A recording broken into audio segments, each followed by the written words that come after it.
नमस्कार बच्चों, मैं अजय राजपूत आप सभी का स्वागत करता हूं पायनियर उरई में। जैसा कि आप सभी को पता है, यूपीएसआई का नोटिफिकेशन बस जारी ही होने वाला है और 1 तारीख को कंपनी का जो एग्ज़ाम कौन सा कंपनी कराएगी उसका वेंडर डिसाइड हो जाएगा। तो एग्ज़ाम का नोटिफिकेशन जो है सितंबर के फर्स्ट हाफ में आने की उम्मीद है। ठीक है, ये बात तो एकदम तय है, फर्स्ट हाफ नहीं तो सेकंड हाफ एग्ज़ाम 100% होगा, वैकेंसी 100% आएगी। भले ही अब इतना लेट हुआ है तो 1 महीना और लेट हो जाए, लेकिन एग्ज़ाम जैसा कि अभी तक बोर्ड की जो प्रक्रिया चल रही है उसमें जैसा कि हम लोग देख रहे हैं कि कंपनी को मात्र 6 महीने का समय दिया जा रहा है कि आप इसी 6 महीने में नोटिफिकेशन आउट करें, एग्ज़ाम कंडक्ट फॉर्म फिल कराएं, इसके बाद एग्ज़ाम कंडक्ट कराएं, रिजल्ट दें, फिजिकल वगैरह सारा फाइनल प्रक्रिया जो है मात्र 6 महीने के अंदर उनको कंप्लीट करना है। 6 महीने का ठेका दिया गया है कंपनी को। ठीक है, तो उस अगर कॉन्ट्रैक्ट इनकी जो भाषा देखें उनके हिसाब से अगर बात करें तो भाई लगभग जो है दिसंबर या जनवरी के फर्स्ट हाफ में पेपर हो जाएगा। मतलब अगर हम लोग टाइम देखें तो दिनों काउंटिंग में है एकदम कि भाई केवल इतने दिन बचे हुए हैं। तो हम लोगों को पूरे जोश के साथ अपना 100% झोंक देना है और आपको बिल्कुल 100% मेहनत करनी है। 2 तारीख से नया बैच हमारा लॉन्च हो रहा है यूपीएसआई के लिए। जैसा कि आप देख पा रहे होंगे स्क्रीन पे कि सभी विषयों के विशेषज्ञों द्वारा जो है कंप्लीट सिलेबस कराया जाएगा। इस सिलेबस की अगर हम लोग यहाँ पे बात करें कि मैथ और रीजनिंग का जो सेक्शन रहेगा वो इसमें मैं कंप्लीट कराऊँगा। ठीक है, मैथ रीजनिंग मैं कंप्लीट कराऊंगा और जीएस में जो मूल विधि और कॉन्स्टिट्यूशन का पार्ट है वो अंकुर सर कंप्लीट कराएंगे आपका। ठीक है, बाकी जो जीएस का एक्स्ट्रा सेक्टर रहेगा जैसे कि ज्योग्राफी का पार्ट है, साइंस का है, हिस्ट्री का कुछ सेक्शन क्वेश्चंस आ जाते हैं, यूपी स्पेशल से क्वेश्चंस बनते हैं, करंट अफेयर है। ठीक है, और स्टैटिक जीके का कुछ सेक्शन रहेगा, तो उसके लिए भी हमारी जीएस की एक्सपर्ट टीम है वो कंप्लीट कराएगी आपको। ठीक है, और साथ ही साथ हिंदी के लिए हमारे पास 2 फैकल्टी अवेलेबल रहेंगी आप लोगों के लिए। एक तो आपका सिलेबस पे फोकस करेंगे, ठीक है, दूसरा आपकी प्रैक्टिस पे फोकस करेंगी और दोनों ही क्लासेस आपकी पैरेलल में चलती रहेंगी, साथ ही साथ मिलती रहेंगी। तो इस मात्र 1699 रुपये में आपको सारा का सारा कंटेंट दिया जाएगा। ठीक है, एकदम लेटेस्ट पैटर्न पे बेस्ड कंटेंट होगा, जो एग्ज़ाम कंडक्ट कराएगी कंपनी उसी के क्वेश्चंस पे आधारित होगा, ये मान के चलें आप। ठीक है, तो वीडियो के माध्यम से और साथ ही साथ आपको जो है पीडीएफ के माध्यम से पूरा कंटेंट दिया जाएगा।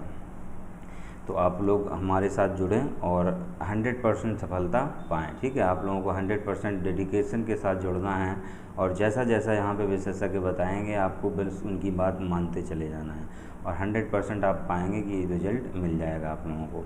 ठीक है, चलें आज मैं आप लोगों को मैथ्स में पढ़ाऊँगा नया टॉपिक, और मैथ्स में आज हम लोग पढ़ेंगे रेशियो एंड प्रोपोर्शन। ठीक है, अनुपात और समानुपात। तो क्या होता है ये अनुपात और क्या होता है समानुपात, इस पर हम लोग चर्चा यदि करते हैं तो देखो, अनुपात की अगर हम लोग बात करें तो बेसिकली अनुपात क्या होता है। तो अनुपात जब भी हम कभी भी 2 या 2 से ज़्यादा चीज़ों की तुलना करते हैं, आपस में कंपेयर करेंगे यहाँ पे, तो उनकी जो मैथमेटिकल वैल्यू रहती है वो हमारा अनुपात कहलाती है। अनुपात हमारा मैथमेटिकल वैल्यू बनेगा। जैसे आपसे कह दिया जाए कि किसी कक्षा में सपोज़ किसी कक्षा में जो है 10 लड़के हैं। ठीक है, 10 लड़के हैं और उसी कक्षा में 15 लड़कियां हैं। ठीक है, 10 लड़के हैं और 15 लड़कियां हैं। तो इनमें तो वैसे अगर हम लोग देखें तो कोई रेशियो नहीं निकलेगा। ठीक है, वैसे अगर हम लोग देखें तो लड़के और लड़कियों में कोई रेशियो नहीं निकलेगा, क्योंकि जो रेशियो निकलता है वो हमेशा सेम यूनिट में निकलता है। यूनिट सेम होनी चाहिए, मतलब लड़के लड़कों में निकलेगा, लड़कियां लड़कियों में निकलेगा। और लेकिन यहाँ पे अगर हम लोग इनकी संख्या की बात करें कि भाई यहाँ पे 10 हैं, यहाँ पे 15 हैं, तो इनकी संख्या में एक रेशियो बन जाएगा। जो संख्या में एक रिलेशन मिलेगा उसी को हम लोग अनुपात कह देते हैं। ठीक है, तो वैसे अगर आपसे कह दिया जाए सपोज कि किसी जगह पे सपोज 10 बंदर हैं और सपोज 15 कुत्ते हैं, तो इनके बीच में अनुपात बताओ, तो इनके बीच में अनुपात नहीं बनेगा। ठीक है, पॉसिबल नहीं है, क्योंकि यहाँ पे अलग यूनिट है, यहाँ पे अलग यूनिट है। यूनिट हमेशा सेम होनी चाहिए, यूनिट सेम होगी तभी रेशियो बनेगा। जैसे आपसे कह दिया जाए, सपोज़ आपसे एक क्वेश्चन पूछ दिया जाए कि 10 पैसे और 5 रुपये में अनुपात बताओ। ठीक है, 10 पैसे और 5 रुपये में अनुपात बताओ, ऐसा पूछा जाए तो 10 पैसे और 5 रुपये में अगर अनुपात बोला जाए तो अगर आप लोग उसको मिनिमाइज़ कर देंगे तो 2:1 इस तरीके से मैथमेटिकल बन रहा है, लेकिन ये गलत है। 2:1 रेशियो यहाँ पे नहीं बनेगा, क्योंकि रेशियो जब भी हम लोग कैलकुलेट करेंगे तो यूनिट सेम होनी चाहिए, वहाँ पे यूनिट सेम होनी चाहिए। यहाँ पे अगर ये 10 पैसा है तो इस तरफ भी 5 रुपये की जगह 5 हमें जो है रुपये को कन्वर्ट करना पैसे में, तो पैसे में कन्वर्ट करेंगे तो 5 रुपये का मतलब कितना पैसे हो गए, 500 हो गए। तो इसका जो रेशियो बनेगा वो क्या बनेगा, इसको हम मिनिमाइज़ कर देंगे तो फाइनली जो रेशियो बनेगा वो 1:50 का बनेगा। तो ये रेशियो हमारा कहलाएगा 10 पैसे और 5 रुपये में जो अनुपात बनेगा वो 1:50 का बनेगा। कहने का मतलब है जब भी हम लोग अनुपात निकालेंगे तो वहाँ पे यूनिट सेम होनी चाहिए, तभी आप रेशियो बता सकते हैं। ठीक है, तो कुछ पॉइंट हैं ये आपको याद रखना, जैसे कि ये पहला पॉइंट हमने आपको बता दिया, ये एक महत्वपूर्ण पॉइंट है। इसी तरीके से दूसरा पॉइंट आप लोग देखेंगे। दूसरा पॉइंट क्या है कि कभी भी अगर हम लोग किसी भी रेशियो में सपोज़ कोई ऑपरेशन यूज़ करते हैं, किसी भी रेशियो में कोई ऑपरेशन यूज़ करते हैं तो वो पूरे रेशियो में ऑपरेशन यूज़ होगा। जैसे सपोज़ कोई एक भिन्न दे रखी है आपको 2/3 की, ठीक है, 2/3 एक कोई भिन्न दे रखी है, तो इस 2/3 में अगर सपोज़ हम 3 का गुणा कर देते हैं तो ये रिजल्ट हमारा क्या बन जाएगा, 6/9। ठीक है, तो जो रेशियो ये है वही रेशियो हमारा ये है, रेशियो चेंज नहीं होगा, रेशियो चेंज नहीं होगा। और साथ ही साथ अगर हम कोई भी रेशियो में हम लोग कोई ऑपरेशन यूज़ करते हैं, हम लोग डायरेक्टली 2 ऑपरेशन यूज़ कर सकते हैं किसी भी रेशियो में। एक तो हम लोग किसी भी रेशियो में गुणा कर सकते हैं और दूसरा किसी भी रेशियो में हम लोग भाग कर सकते हैं। ये दो ऑपरेशन हम लोग डायरेक्टली यूज़ कर सकते हैं। बाकी आप अगर सोचें हम किसी भी रेशियो में प्लस और माइनस साइन का यूज़ कर दें तो ये पॉसिबल नहीं होंगे। ठीक है, ये पॉसिबल नहीं होंगे। हमेशा जो ऑपरेशन यूज़ होते हैं वो किसी भी संख्या से गुणा कर सकते हैं, आप किसी भी संख्या से डिवाइड कर सकते हैं, वो सब रेशियो क्या होंगे, बराबर होंगे। ठीक है, ये दूसरा बहुत ही महत्वपूर्ण पार्ट है। नेक्स्ट हम लोग समानुपात को समझते हैं कि भाई ये समानुपात क्या होता है। तो देखो, जब भी कभी 2 अनुपात हैं, जैसे एक सपोज रेशियो है A/B और एक रेशियो है C/D, इन दोनों अनुपातों को यदि हम सपोज बराबर कर देते हैं, जैसे हमने यहाँ पे दिखा रखा है A/B बराबर है C/D, तो इनको हमने बराबर कर दिया, तो इसको जो रिप्रेजेंट करने का तरीका होगा वो ये होगा A/B और बराबर का निशान हमारा समानुपात में कन्वर्ट हो जाएगा इस तरीके से, और C/D। ठीक है, यहाँ पे A हमारा प्रथमानुपाती है, B द्वितीयानुपाती, C तृतीयानुपाती है, D चतुर्थानुपाती। तो आमतौर पे एग्जाम में ये भी क्वेश्चंस बनते हैं कि भाई प्रथमानुपाती, द्वितीय, तृतीय, चतुर्थ ये रेशियो बताओ। ठीक है, वर्गानुपात, घनानुपात, ये इस तरीके से रेशियो पूछ लेता है, तो ये बेसिक पार्ट है। हाँ, ये जो क्वेश्चंस मैंने ये जो बताए, ये आज से ये मान के चलो कम से कम 15 साल पहले के एग्ज़ाम अगर हम लोग देखेंगे तो वहाँ पे पूछे जाते थे, मध्यानुपाती, तृतीयानुपाती। लेकिन यूपीएसआई की परीक्षा में ये जो सेक्शन है, जो बहुत पुराना सेक्शन है, ये आप देखेंगे तो एनटीपीसी के एग्ज़ाम में, रेलवे के एग्ज़ाम में, या यूपी गवर्नमेंट का कोई एग्ज़ाम होता है, यूपी SSSC सपोज कोई कंडक्ट कराती है, तो इन एग्ज़ाम्स में देखने को मिलता है। इन एग्ज़ाम्स की जो स्ट्रेटजी रहती है वो ये रहती है, लगभग 60% जो क्वेश्चंस हैं, 60 से 70% क्वेश्चंस, ये तो लेटेस्ट में जो चल रहा है ना ट्रेंड, उसके पैटर्न पे आधारित पूछे जाते हैं। बाकी आपका 30 से 40% जो क्वेश्चंस हैं वो आपके पुराने पैटर्न पे क्वेश्चंस उठा लेगा, मतलब जो SSC के एग्ज़ाम में कहीं नहीं पूछा जाता, या जो भी स्टैंडर्ड एग्ज़ाम्स हैं उनमें नहीं पूछे जाते, वो यहाँ पे पूछ लेते हैं। तो इसलिए हम लोगों को यूपीएसआई के लिए कंप्लीट सिलेबस पढ़ना पड़ेगा, हम लोग पूरा देखेंगे। एरिया तो बड़ा है यूपीएसआई के सिलेबस का और समय भी लगेगा, इसलिए आप लोग अभी से तुरंत जुट जाएँ और पूरी ऊर्जा के साथ लग जाएँ, सारी चीज़ों को अलग कर दें, क्योंकि ये जो 4 महीने हैं आपकी आगे आने वाली 4 पीढ़ियों को सुधार सकते हैं यदि आप पूरी ऊर्जा के साथ लगेंगे। और अगर आपने थोड़ा सा भी उसको लाइटली ले लिया कि नहीं 9000 वैकेंसी है, हमें तो एक लेनी हो ही जाएगा, तो ये गलती में ना रहना, क्योंकि बच्चे इसके लिए बहुत जब जी जान से लगे हुए हैं। ठीक है ना, तो इसलिए हम लोग इस पूरे सेक्शन को देखेंगे। तो चले हम लोग शुरुआत करते हैं यहाँ पे अपने सिलेबस की।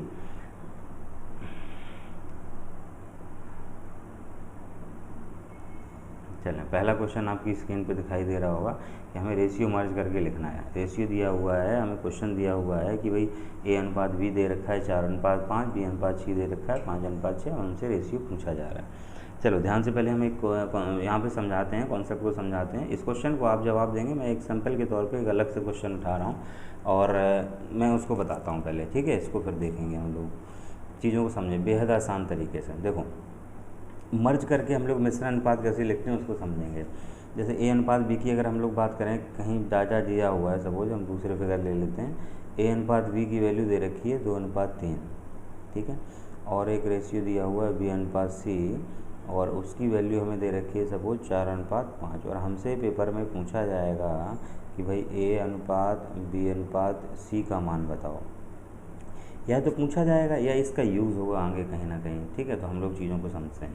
देखो सबसे पहले हम लोग बेसिक तरीका देखेंगे भाई आखिर बेसिक क्या है, और फिर हम लोग पेपर में तेज़ी से कैसे करेंगे भाई, सीधा मौखिक कैसे लिख देंगे उसको भी देखेंगे।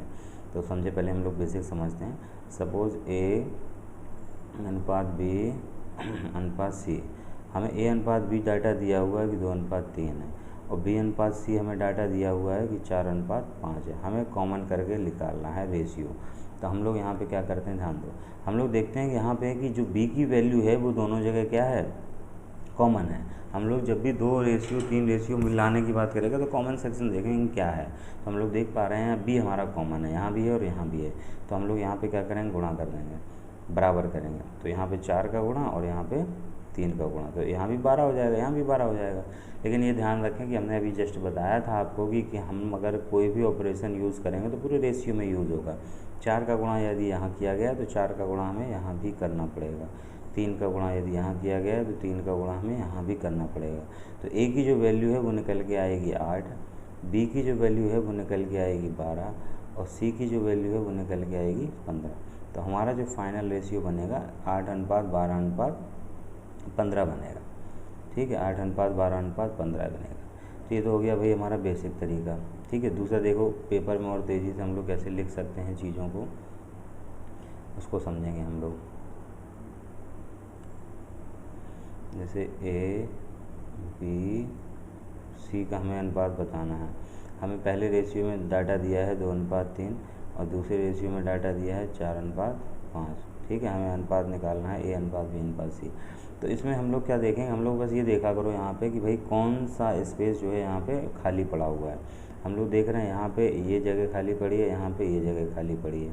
तो जिसके बगल में ये जगह खाली पड़ी है ना, तो वही नंबर लिख दिया करो। यहाँ पे 3 के बगल में है ये जगह खाली तो 3 लिख दिया, यहाँ पे 4 के बगल में है ये जगह तो 4 लिख दिया। ठीक है, इसके बाद क्या करना है, दोनों नंबर का गुणा कर देना। इन दोनों का गुणा करेंगे तो 4 दूनी 8, इन दोनों का गुणा करेंगे तो 4 तिया 12, इन दोनों का गुणा करेंगे 5 तिया 15। तो ये निकल के आ जाएगा। चीज़ वही है, बस यहाँ पे क्या किया था हम लोगों ने, गुणा किया था। यहाँ पे हमने क्या किया, इनडायरेक्टली लिख दिया। भाई अगर हम इस 4 का गुणा यहाँ करेंगे तो यहाँ भी करना पड़ेगा। ठीक है ना, तो तब आएगा 8। तो हमने क्या किया, सीधा यहीं लिख दिया। और इस 3 का गुणा हमने क्या बताया था, यहाँ करेंगे तो यहाँ भी करना पड़ेगा। तो यहाँ गुणा करेंगे तो हमने क्या किया, सीधा यहाँ लिख दिया गुणा करके। तो ये तरीका है, ये ट्रिक नहीं है कोई, ये उसी बेसिक से निकल के आया और हमने क्या है, लिखने का तरीका बना लिया। एक तरीका और बन जाता है यहाँ पे हम लोगों के लिखने का, उसको समझ लेते हैं कि भाई कैसे बनते हैं ये तरीके। देखो जब भी हमें चीज़ें साइकिल में दे रखी हों, A अनुपात B, फिर B के बाद हो C, C के बाद हो D, ऐसे चल रहा है। अगर चीज़ें एकदम क्रमबद्ध तरीके से चल रही हैं, A से शुरू हुआ B पे ख़त्म हुआ, ये रेशियो हमारा जहाँ ख़त्म हुआ वहीं से अगला शुरू हो गया। ठीक है, अगर ऐसे चल रहा है तो हम लोग डायरेक्टली यहाँ पे क्या कर सकते हैं, गुणा कर सकते हैं। जैसे इन दोनों फिगर का गुणा कर देते हैं। 2 का गुणा यदि 4 में करेंगे तो सीधा रिजल्ट क्या आएगा, 8। फिर हम लोग क्या करेंगे, B से चलेंगे और B में गुणा कर देंगे, मतलब 3 का गुणा 4 में कर दिया जाएगा तो रिजल्ट हमें क्या मिलेगा, 12 मिलेगा।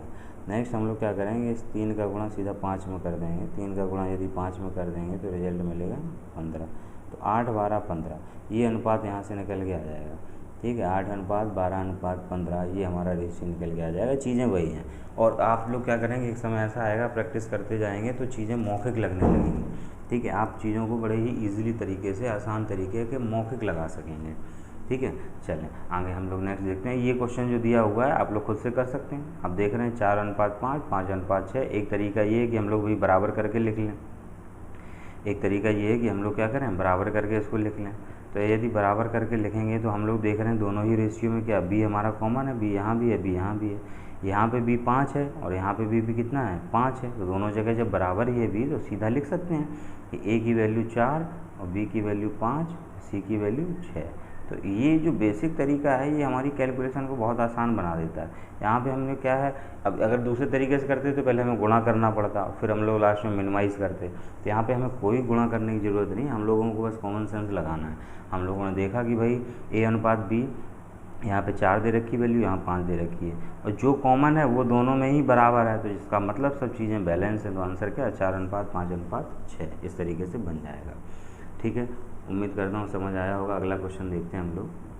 चलें, अगला क्वेश्चन दिया हुआ है आपकी स्क्रीन पे कि ए अनुपात बी की वैल्यू हमें 4:7 दे रखी है, ए अनुपात बी की वैल्यू 4:7 दे रखी है और बी अनुपात सी की वैल्यू 3:10 दे रखी है। तो हम लोग देखेंगे यहाँ पे बी की वैल्यू 7 है, यहाँ पे बी की वैल्यू 3 है, ठीक है। अब बी की वैल्यू अलग अलग है, यहाँ पे बी की वैल्यू हमें 7 दे रखी है और यहाँ पे बी की वैल्यू हमें 3 दे रखी है। तो हम लोग क्या करेंगे, बराबर करेंगे। बराबर करने के लिए इस 3 का गुणा इस रेशियो में कर दिया जाएगा। तो ये कितना हो जाएगा हमारा, 3 का गुणा जब कर देंगे तो 4 तिया 12 और 7 तिया 21, और इस 7 का गुणा यहाँ कर देंगे तो ये रेशियो हो जाएगा 21, 7 का गुणा किया है तो हमने 70। अब फाइनली हमारा रेशियो निकल के आ गया कि ए अनुपात बी अनुपात सी क्या बन जाएगा, ए की वैल्यू 12 है, बी की वैल्यू दोनों रेशियो में 21 है, तो सी की वैल्यू क्या है 70 है। तो ये रेशियो हमारा फाइनली बन गया, ठीक है। आई होप कि सभी को समझ आ गया होगा, मैं ऐसी उम्मीद करता हूँ कि सबको समझ आ गया होगा। और अगर दिक्कत है तो एक बार फिर से देख लें आप सभी लोग कि हम लोग कैसे आसान तरीके से लिख लेते हैं। ए अनुपात बी अनुपात सी निकालने हम लोग जा रहे हैं, ठीक है। तो यहाँ पे ए अनुपात बी की वैल्यू हमें दे रखी है 4:7 और बी अनुपात सी की वैल्यू हमें दे रखी है 3:10। तो यहाँ पे हमने बताया था कि भाई जो स्पेस खाली है, हम लोग देख रहे हैं यहाँ पे सी की स्पेस खाली है, तो किसके बगल में, 7 के बगल में खाली है, तो यहाँ पे 7 लिख देंगे। यहाँ पे ये स्पेस खाली है किसके बगल में, 3 के बगल में खाली है, तो 3 लिख देंगे हम लोग। इसके बाद हमें क्या करना है, गुणा करके लिख देना है। दोनों का गुणा करेंगे तो 4 तिया 12, दोनों का गुणा करेंगे तो 7 तिया 21, इधर दोनों का गुणा करेंगे तो 70, ठीक है। तो ये 70 निकल के आ जाएगा। तो ये रेशियो वही बन जाएगा हमारा जो हमने लिखा था। और ये सारा काम एक अच्छी प्रैक्टिस होने के बाद आपको मौखिक कर लेना है, ठीक है। 2 फिगर वाले हों, 3 फिगर वाले हों, कैसे भी हों, हम लोग बड़े ही आसान तरीके से मौखिक कर ले जाएंगे इसको। चलिए हम लोग बढ़ते हैं नेक्स्ट क्वेश्चन की ओर। इसी तरीके से ये एक आसान सा क्वेश्चन दिया हुआ है, आप देख रहे हैं ए अनुपात बी 3:13 है, सी अनुपात बी आपको 15:39 दिया है। वीडियो को पॉज करके उम्मीद करता हूँ कि सभी लोग क्वेश्चन को सॉल्व करेंगे। यहाँ पे देखें, हम लोग देख पा रहे हैं कि ए अनुपात बी हमारा 3:13 दिया है और सी अनुपात बी हमारा 15:39 दिया है, ठीक है। इसको हम लोग अगर देखें तो और भी मिनिमाइज़ किया जा सकता है, ठीक है। इसको हम लोग और भी मिनिमाइज़ कर सकते हैं और ये फिगर 3 से कैंसिल हो रहा है। 3 से अगर इसको हम लोग पहले ही मिनिमाइज़ कर दें तो 15 की जगह पे 5 लिख दिया जाएगा और 3 से मिनिमाइज़ कर देंगे तो इसकी जगह पे 13 लिख दिया जाएगा। अब हम लोग देख पा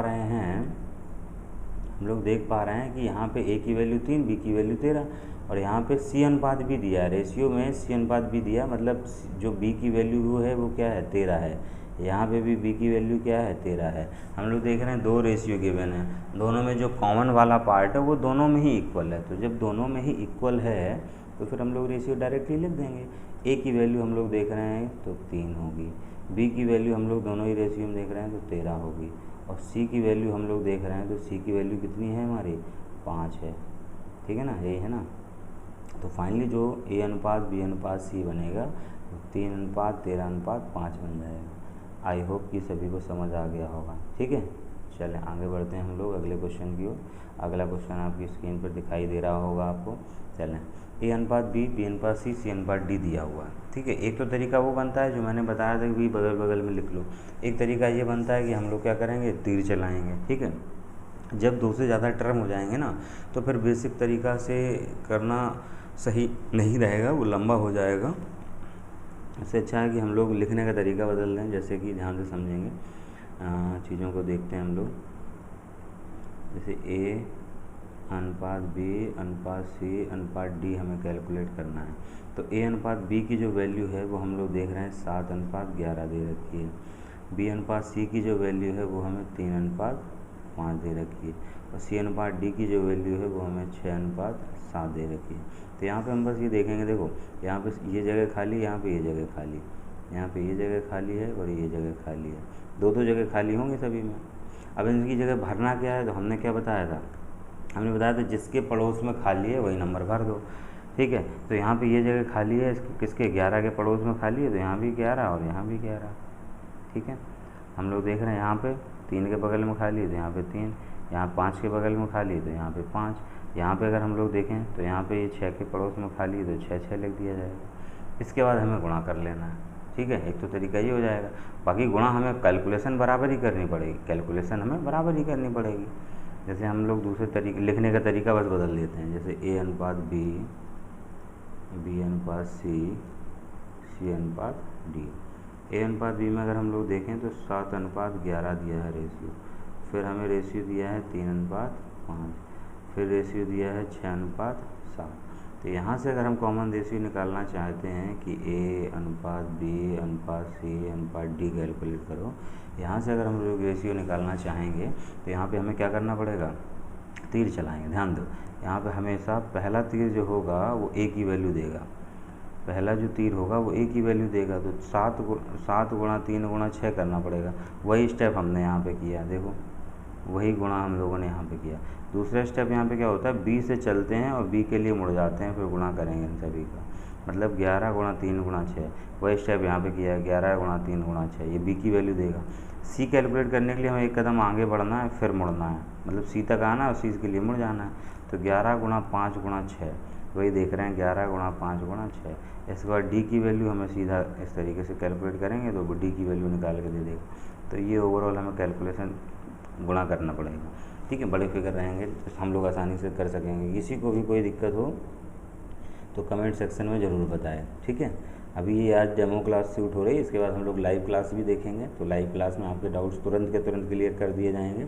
और अभी भी अगर किसी को भी कोई समस्या आती है चीज़ों को समझने में, तो आप लोग या तो इस वीडियो को दोबारा से रिवाइज़ करें, ठीक है, दोबारा से हम लोग जो है रिवाइंड करके देखें, या फिर जो है कमेंट सेक्शन में बताएं आप लोग कि हमें भाई यहाँ पे समस्या है, दिक्कत है, तो उसको हम नेक्स्ट क्लास में दूर करेंगे, ठीक है। चलें आगे बढ़ते हैं हम लोग नेक्स्ट क्वेश्चन की ओर। अगला क्वेश्चन देखते हैं। अगला क्वेश्चन आपकी स्क्रीन पर, और ये क्वेश्चन अब जो क्वेश्चन हैं बेसिक हमारा ख़त्म हो गया। ये सब एग्ज़ाम में पूछे जाते हैं इस तरह से क्वेश्चंस। कॉन्सेप्ट या तो इनका यूज़ होगा या तो डायरेक्टली पूछे जाएंगे आपसे। तो यहाँ पे आप देख रहे हो P प्लस क्यू अनुपात Q प्लस R अनुपात R दे रखा है हमें इस तरीके से। P अनुपात Q अनुपात R मतलब PQR की वैल्यू पूछ रखी है। इस तरीके से ये जो डाटा है ये हमारा टाइम एंड वर्क में जब क्वेश्चंस आते हैं, ठीक है, तो इस तरीके का डाटा वहाँ पे बहुत सॉल्व किया जाता है। इस तरीके का डाटा आपको ज्योमेट्री सॉल्व करते समय वहाँ भी देखने को मिलेगा, ठीक है। यहाँ रेशियो में तो है ही, तो चलो हम लोग समझते हैं इसकी चीज़ों को। देखो यहाँ पे अगर देखें तो P plus Q plus R plus P की जो वैल्यू है वो हमें इस तरीके से दे रखी है। तो अगर हम इन सभी नंबर्स को जोड़ देते हैं, तो हम लोग देख रहे हैं अगर हम सबको जोड़ देते हैं, इस रेशियो में पूरा जोड़ देते हैं, तो ये हमें PQR की वैल्यू कैलकुलेट करनी है। तो अगर हम इनसे सभी को जोड़ देते हैं तो P हम लोग देखें तो एक तो P हमारा ये है, ठीक है, एक तो P हमारा ये है और एक P हमारा इसी तरीके से यहाँ पे ये है। तो 2 P हैं, जब आपस में जोड़ेंगे तो 2P हो जाएंगे। इसी तरीके से Q भी 2 हैं तो 2Q हो जाएंगे, और R भी 2 हैं तो 2R हो जाएंगे, तो 2 2 2 2 जुड़ जाएंगे। इस तरफ के अगर हम सभी फिगर को जोड़ देंगे तो इस तरफ के सभी फिगर को जोड़ने पर देखो टोटल कितना बन रहा है, 17 34 35 प्लस 25 60, टोटल हमारा 60 बन रहा है। 2 कॉमन लिया जा सकता है, तो P plus Q plus R बराबर बनेगा 60। तो यहाँ से हम लोग देख पा रहे हैं P plus Q plus R की जो वैल्यू है वो 30 हो जाएगी। और पेपर में ऐसे स्टेप सजा के नहीं लिखने हैं, ये आपको इसलिए बताया गया क्योंकि आप अभी देख रहे हैं, चीज़ों को समझ रहे हैं, ठीक है ना। पेपर में हम लोगों को तेज़ी के साथ लिख देना है। तो यहाँ पे हमें P plus Q plus R की वैल्यू मिल गई, ठीक है। हमें क्या है, हमें पता रहेगा भाई 2 2 बार हैं सब, तो सभी नंबर्स को जोड़ेंगे 60, 2 से डिवाइड कर देंगे, तो हमें सीधा ये देखते हुए उसके बाद सीधे हमें ये स्टेप पे आ जाना है, ठीक है ना। ठीक है, अब देखो PQR की वैल्यू कैलकुलेट करनी है। P plus Q plus R की वैल्यू 30 दे रखी है हमें, ठीक है। अब यहाँ से देखो हमें सबकी वैल्यू कैलकुलेट करनी है। अगर हम लोग देखें P प्लस Q की वैल्यू यहाँ पे अगर पुट कर दें तो P प्लस Q की वैल्यू 18 है, ठीक है। अगर हम लोग इस 30 में से देखें P प्लस Q 18 है तो R की वैल्यू कितनी निकल के आ जाएगी, बाकी का R होगा, इसका मतलब R की वैल्यू 12 हो जाएगी, ठीक है ना। इसी तरीके से देखो Q प्लस R की अगर हम वैल्यू पुट कर देते हैं तो Q प्लस R की वैल्यू 17 है, तो इस 30 में से अगर इतना पार्ट 17 है तो इसका मतलब जो P बाकी का बच रहा है वो P की वैल्यू कितनी होगी, बाकी की P होगी 13, ठीक है।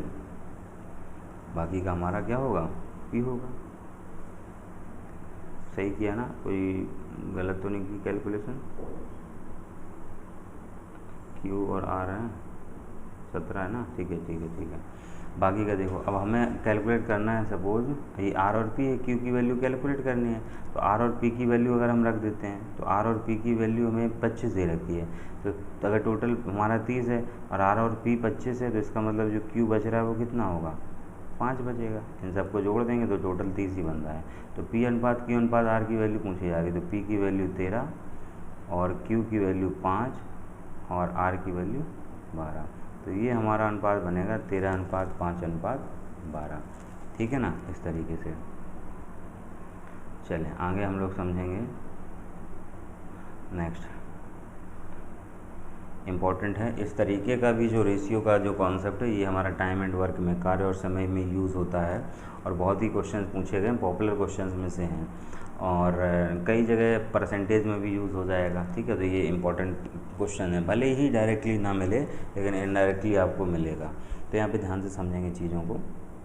देखो यहाँ पे हम लोग देख रहे हैं, तो हमें हमें जो डाटा दिया है x y प्लस z का हमें रेशियो दे रखा है 7:9। मतलब अगर x की वैल्यू 7 है तो y प्लस z की वैल्यू 9 है। यहाँ पे अगर देखें दूसरा रेशियो z, वही सारे टर्म यहाँ भी हैं, तो यहाँ पे 1:1:3 दिया हुआ है। तो हम लोग यहाँ पे क्या करेंगे, पहले चीज़ों को बैलेंस करेंगे, x y z की वैल्यू निकालेंगे। देखो बैलेंस कैसे करेंगे उसको समझना है।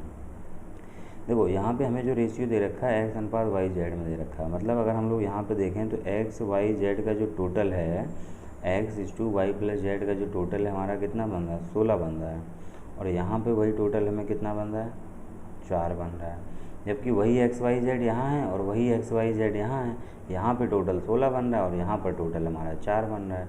ये तो नाइंसाफ़ी है भाई, इस टोटल को तो बराबर करना पड़ेगा।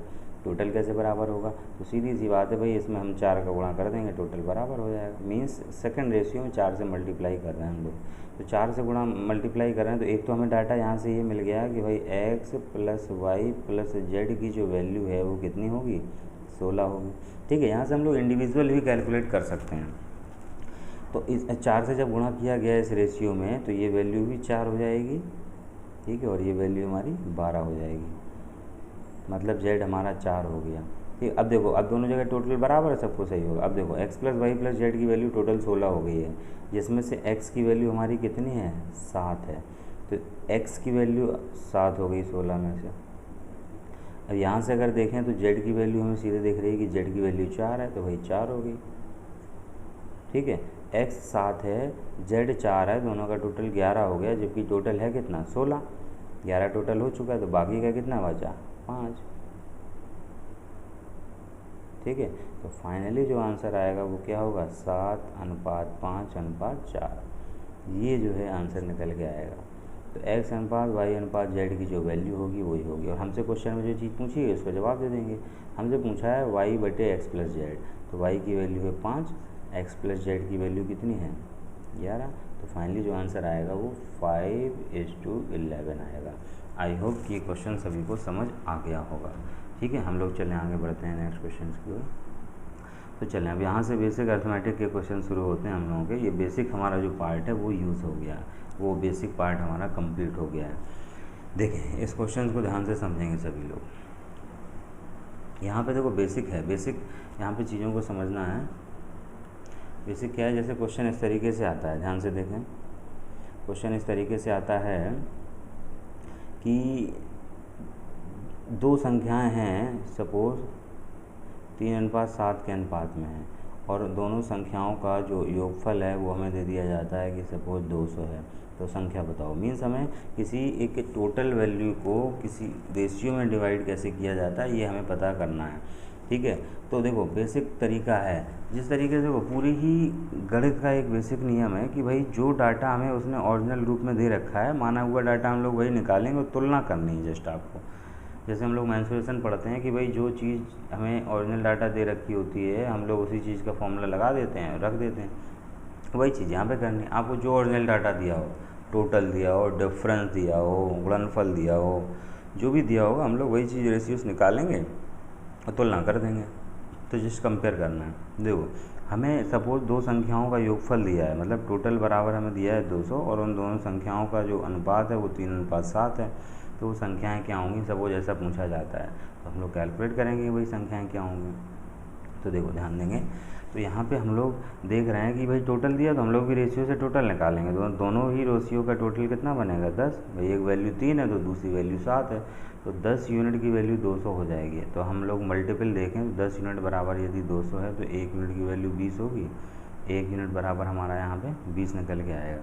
तो 1 यूनिट अगर 20 है तो 20 के मल्टीपल हमारे आंसर आ जाएंगे। तो ये जो पहली संख्या है 20 का गुणा कर देंगे तो ये वाली संख्या 60 हो जाएगी, और इसमें अगर 20 का गुणा कर देंगे तो इसमें हमारा 20 का गुणा करने पे ये 140 हो जाएगी। तो ये इस तरीके से हो जाएगा।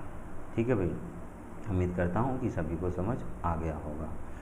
तो उसी तरीके से इसमें हम इस क्वेश्चन पे आते हैं। इस क्वेश्चन में दिया है रोशन ने 11:8 के अनुपात में 2 दोस्तों के बीच इतने रुपए बांटे हैं, उनके व्यक्तिगत शेयरों का पता करना है, उनके बीच इंडिविजुअल जो शेयर बनेंगे उनका पता करना है।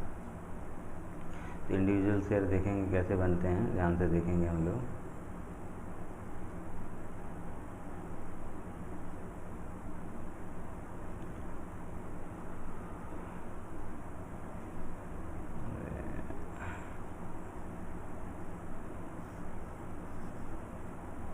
देखें ध्यान से समझें। तो हमें 4750 जो दे रखा है ये 4750 रुपये, ये टोटल अमाउंट दिया हुआ है, और बांटना किस में, 11:8 के अनुपात में। तो हमें टोटल दिया तो हम लोग भी रेशियो का टोटल निकालेंगे। तो रेशियो का टोटल अगर देखें तो रेशियो का टोटल कितना बन रहा है, 11:8 है, तो टोटल 19 बन रहा है। मतलब 19 यूनिट की वैल्यू हमें दे रखी है 4750। 19 यूनिट की वैल्यू हमें दे रखी है 4750। ठीक है, हमने डिवाइड करेंगे, 19 से भाग देते हैं। तो 19 दूनी 38, 9 19 बना 95। ठीक है, तो 250 का मल्टीपल बन रहा है हमारा। तो 250 के मल्टीपल हमारा आंसर निकल के आ जाएगा। ठीक है, तो इस तरीके से ये चीज़ें हमारी यहाँ पे कंप्लीट हो जाएंगी। जिसका शेयर पूछा है तो हम लोग 250 का गुणा 250 का गुणा इस तरीके से कर देंगे। ठीक है, चलें बाकी का हम लोग सीखेंगे नेक्स्ट क्लास में। अभी क्वेश्चंस बहुत हैं रेशियो में, या हर टॉपिक में मैं बहुत सारे क्वेश्चंस कराऊंगा। तो ये जस्ट डेमो वीडियो थी कि किस तरीके से आप लोगों को पढ़ाया जाएगा यूपीएसआई के बैच में या किसी भी बैच में। तो इस तरीके से आपको पढ़ाया जाएगा। और आपको पढ़ने का तरीका क्या होना चाहिए, आपको पढ़ने का तरीका ये है कि बस पेन कॉपी लेके बैठना है और प्रैक्टिस करनी है। आप अगर नोट्स बनाना चाहो तो क्वेश्चन नोट डाउन करके नोट्स बना सकते हो। अगर नोट्स आपको नहीं बनाना है तो कोई बात नहीं, आपको ये जो सारे क्वेश्चंस कराए जा रहे हैं ये पीडीएफ के फॉर्म में अवेलेबल हो जाएंगे। आप सॉल्यूशन नोट करते चले जाएं, ऐसा कर सकते हैं। या आप जो है क्वेश्चन वाइज डाटा रहेगा तो जैसा आप उसे समझें। ठीक है, नोट्स बनाना चाहें तो नोट्स बना सकते हैं, क्वेश्चन नोट डाउन करें और फिर इसके बाद जो है इसका सॉल्यूशन देखा करें। आपके बस पढ़ने का तरीका ये है कि कंसिस्टेंट आपका एक टाइम टेबल होना चाहिए, उसी तरीके से पढ़ेंगे। यूपीएसआई की रणनीति क्या होनी चाहिए, इसके लिए मैंने एक वीडियो बनाया है, वो आप लोग ज़रूर देखें, उससे काफ़ी लाभ होगा। उसको अपने जीवन में उतारें 4 महीने के लिए। ठीक है, चलें, धन्यवाद।